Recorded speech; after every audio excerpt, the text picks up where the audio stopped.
Hello everybody, it's Diya, and today we're going to be talking about electrons in atoms.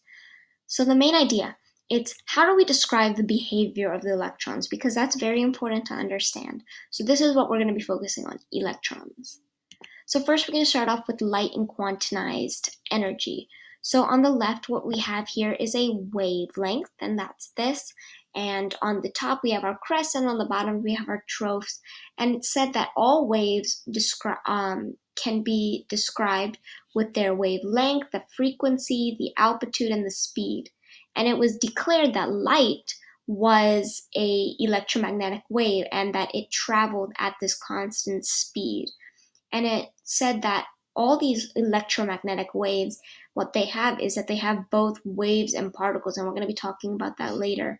And it was said that when energy is emitted, what happens is that something is produced, and it's not white light, it's these colored lights. So this is the emission spectra, and what happens is depending on how much energy you have, that makes you have a different ray. So here is when we have our lower energy and our wavelengths are a bit farther apart, and when our wavelengths get really close together, that's how you know we have a lot of energy, and that's for our gamma rays. So next up, we're going to be talking about quantum theory and the atom. So on the left here, what we have is Bohr's model. And what Bohr's model basically says was that our electron is in the ground state, and this is on a lower level, a lower energy level. And when it gets excited, it hops on over to this higher energy state. And then it hangs out here, and when it wants to go back to the ground state, what ends up happening is that the photon, which is basically energy, is emitted, and depending on that energy, that's what you have is released. So next up we have de Broglie's equation, and what he said was that all wavelengths have to be in odd numbers, and that he predicted with his equation that's right here, which is wavelength equals Planck's constant divided by mass times frequency, that all moving particles have wave-like characteristics, and these characteristics and the wavelengths are all related to its mass, frequency, and Planck's constant. So that's what we see in the equation here.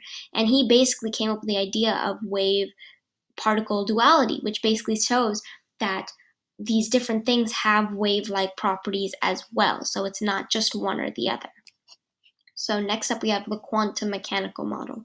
And this was founded by Schrödinger, and it basically says that what Schrödinger showed was that he wasn't trying to explain how the electrons move. That wasn't the goal of it. It was to show how they're organized in these orbitals. So the s orbitals on the bottom, then p, d, and f, and then all of the electrons are organized in these orbitals.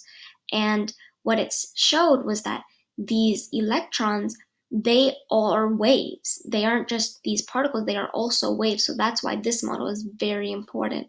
And Heisenberg's principle basically shows that you can't come up with the position and like the frequency at the velocity at the same time, because you have to change one to figure out the other, which you don't want to do. So that's what he said.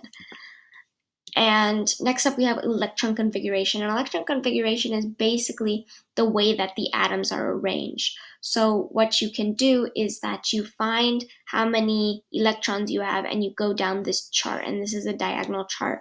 So for neon, it has 10. So you'd go 1s, 2s, and then we're going to hop on to 2p, 3s. And that's 1, 2, and just depending on that. So this is 2 for our s because s always holds 2. And so we have 2 of those, and then our P always holds 6, and our D holds 10. So just remembering that when you're going down. So that's how you come up with the electric configuration. And last up, we have orbital diagrams. And this was very important for Pauli's exclusion rule, because it basically shows that that everything is organized in these opposite spins, and 2 electrons can only take up as like one of these things. So that's why you have one upwards and one downwards, because they have to be opposite spins. And this is the textbook what it shows, but this is what most people would think happened, because after 3s, 3p, you would think you would go to 3d, but in reality you go to 4s and you fill them like that. So it would go, you go 1 and then you put your bottom 1, bottom 1, 1, 1, bottom, bottom, bottom, and then you just go like that. So I hope this helped, and yeah, thank you.